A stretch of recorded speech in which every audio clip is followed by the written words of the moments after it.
Благодарам. Почитувани граѓани, почитувана јавност, сведоци сте и вие и ние, деновиве, како тригодишното мега сценарио во Република Македонија се реализира. Мега сценарио во кое што учествуваат надворешни и внатрешни фактори.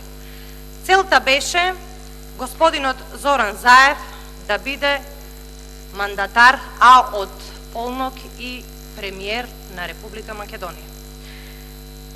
Како што вели нашиот народ, кај што има сила нема правда, така да по денот утрото се познава по, денот се познава по утрото, така го избравте и колегата Талат Џафери за председател на Собранието, кој што ние не го признаваме.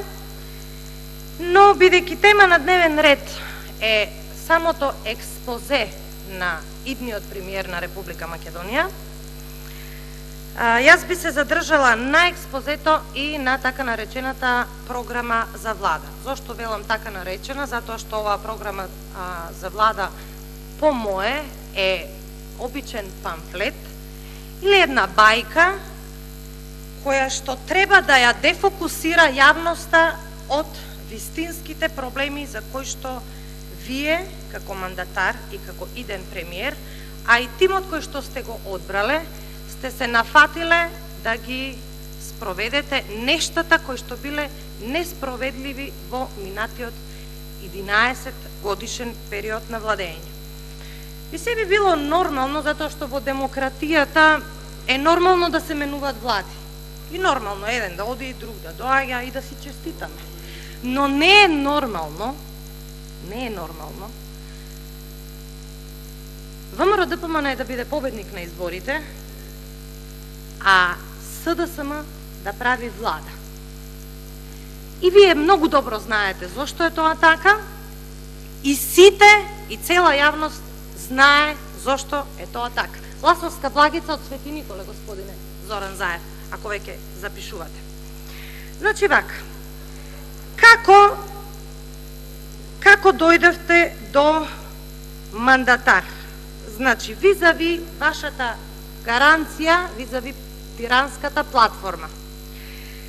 Отидовте кај председателот на Република Македонија, и тука морам да ја спомнам, најблагоречено хипокризијата, во тој момент Ѓорги Иванов го нарекувте председател на Република Македонија и во гаранцијата која што ја подпишавте, велите дека во име на формираното парламентарно мнозинство ја давам следната изјава и гарантирате за унитарноста на државата и уставниот така.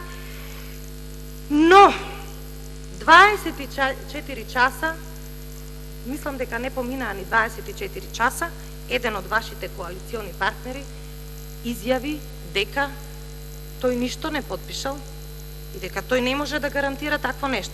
Како понатаму ќе ги избалансирате тие нешта, тиранската платформа и гаранцијата што ја подпишавте, вие сте единствениот кандидат за премиер кој што подпишал гаранции за уставниот поредок.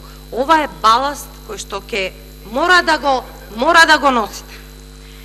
Сега да се вратам на програмата за работа на владата, која што го нарекувам памфлет, бидејќи навистина многу мал, 50 на страници.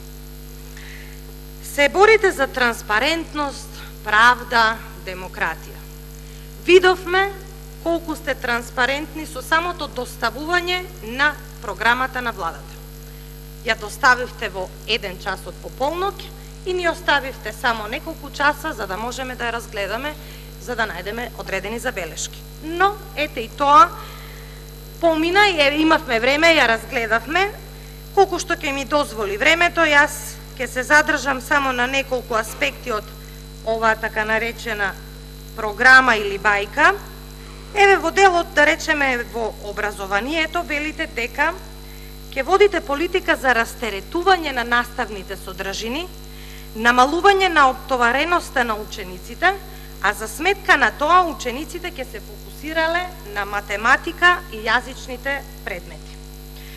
Значи, јас не знам колку сте прателе досега, математика се учи со зголемен фонд на часови, бидејќи тоа е абсолвирана тема одамна, дефицитарни кадри се математика, физика и затоа владата на ВМРО-ДПМН даваше големи стипендии, стимулираше запишување на природно-математичките факултети и останатите природни науки, за да може да се изучува и математика и физика. Имаме недостаток на таков кадар и се надевам дека во тој правец и ќе продолжите. Сега, тука малку има еден виц, кога протестиравте, еден од вашите членови имаше една парола не за математика. Сега, тука малку логиката е нејасна. Протестиравте со парола не за математика, а сега да.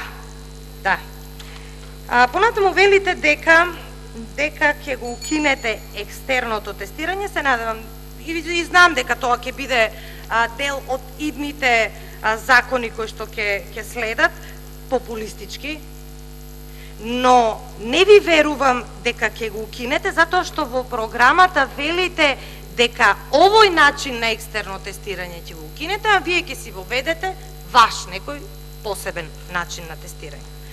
Она што сакам да се осврнам на вашето експозе, рековте, наша цел е почеток на преговори со Европска Унија во најкраток можен рок. Наша цел е и членство во НАТО алијансата во најкраток можен рок. Неодамна го слушав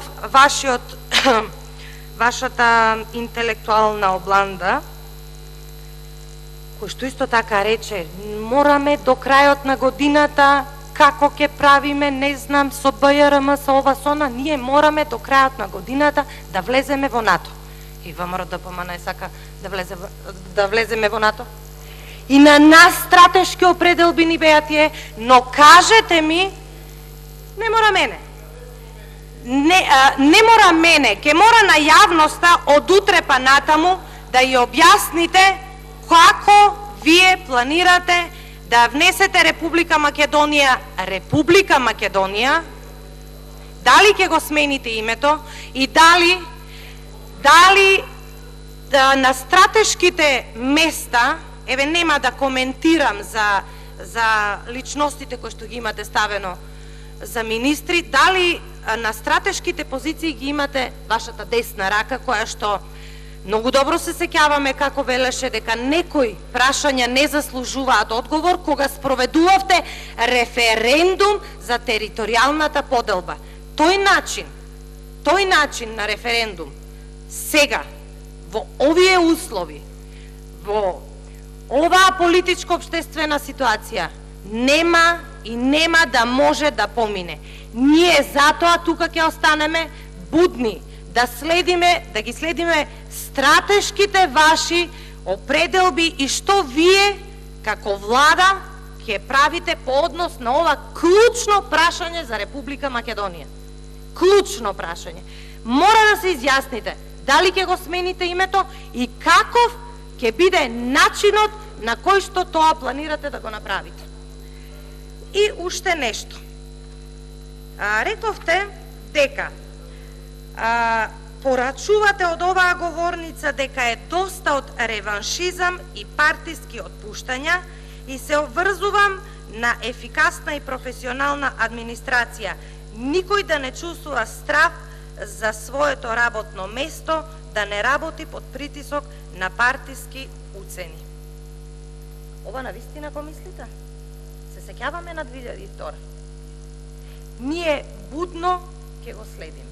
Гледам дека запишувате нешто, ќе видиме зошто сте запишувале и како сте запишувале.